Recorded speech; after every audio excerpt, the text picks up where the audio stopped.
এক সময়ের প্রভাবশালী মন্ত্রীরা আজ কত অসহায় দেখুন। ইনি সাবেক বিমানমন্ত্রী ফারুক খান, মোহনা টিভির চেয়ারম্যান কামাল আহমেদ মজুমদার, প্রভাবশালী আওয়ামী লীগ নেতা আমির হোসেন আমু, সাবেক কৃষিমন্ত্রী ডক্টর আব্দুর রাজ্জাক, একসময় তথ্যমন্ত্রী হাসানুল হক ইনু। ইনি হচ্ছেন রাশেদ খান মেনন, সাবেক খাদ্যমন্ত্রী অ্যাডভোকেট কামরুল ইসলাম। ইনি হচ্ছেন তৌফিক ইলাহি চৌধুরী। আর ওনাকে তো নিশ্চয়ই চিনতে পারছেন, সাবেক বিচারপতি আব্দুল মানিক ওরফে কালা মানিক। আর ইনি সেই আইনমন্ত্রী আনিসুল হক, যিনি সারা জীবন বেআইনি কাজ করে এসেছেন।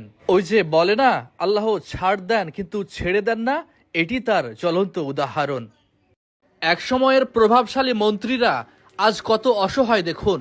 ইনি সাবেক বিমানমন্ত্রী ফারুক খান, মোহনা টিভির চেয়ারম্যান কামাল আহমেদ মজুমদার, প্রভাবশালী